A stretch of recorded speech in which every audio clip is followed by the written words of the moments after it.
Hoy vamos a hacer algo interesante. Vamos a meternos en las entrañas de un país para ver cómo funciona su motor. Y para ello nos vamos a guiar por el Manual Oficial de la Estructura del Estado colombiano. Vamos a desgranar quién toma las decisiones y, sobre todo, quién las ejecuta. Porque es una maquinaria inmensa y entender cómo encajan sus piezas es fundamental para comprender el poder. A ver, ¿alguna vez nos hemos parado a pensar, más allá de lo que vemos en las noticias, cómo se gobierna realmente un país en el día a día? Pues la clave, la respuesta a eso, está en entender la increíble estructura que hay detrás de la figura del presidente. Y claro, si nos vamos al manual oficial, todo empieza, como es lógico, por arriba del todo. La figura del presidente de la República es el punto de partida, el epicentro de la rama ejecutiva. Pero ojo, una sola persona no puede con todo esto. Necesita una red de apoyo gigantesca. Y es justo eso lo que vamos a empezar a explorar. Muy bien, pues entramos en materia.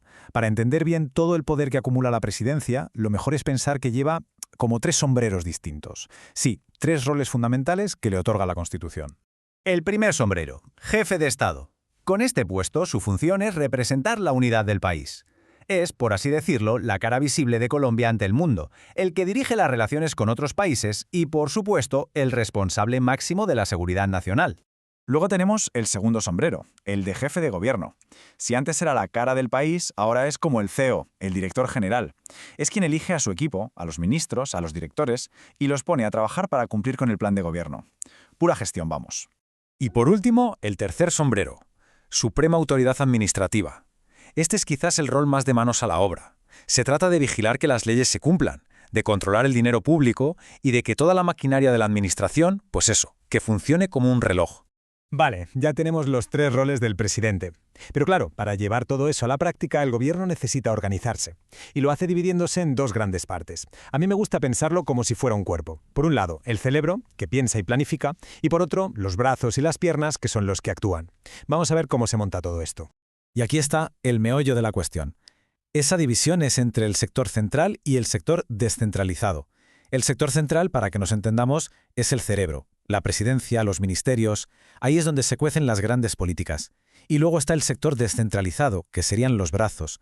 Son entidades más autónomas que se encargan de ejecutar esas políticas sobre el terreno.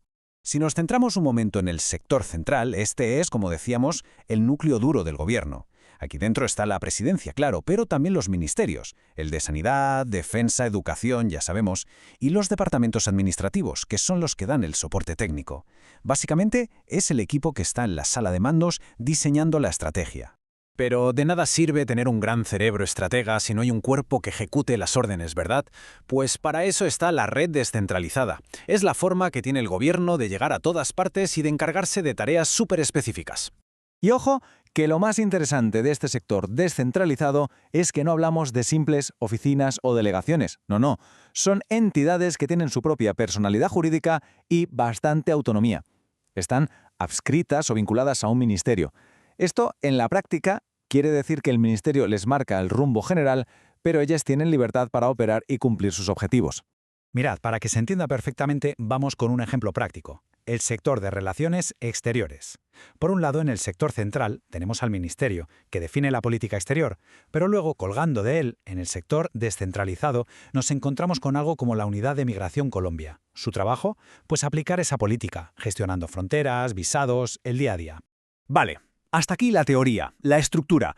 Ahora vamos a lo que impresiona de verdad, los números. Vamos a ponerle cifras a esta maquinaria para darnos cuenta de su tamaño real, porque los datos hablan por sí solos.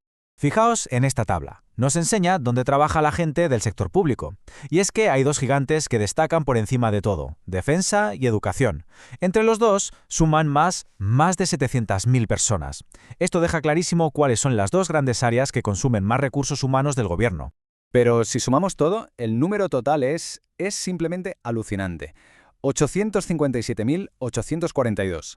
Repito, casi 860.000 servidores públicos. Esa es la cantidad de gente que hace falta para que la rama ejecutiva del país funcione. Es una cifra que te da una bofetada de realidad sobre la escala del Estado. Y si lo vemos en un gráfico de barras, es todavía más impactante. Es que las columnas de defensa y educación son tan altas que las demás parecen enanas a su lado. Se ve a simple vista el peso descomunal que tienen estos 2 sectores en el total de funcionarios. Pero no solo es cuestión del número de personas, que ya es una barbaridad, es que toda esa gente está repartida en 208 entidades distintas. O sea, 208 ministerios, agencias, unidades, superintendencias, cada una con su tarea, todas formando parte de este engranaje tan complejo.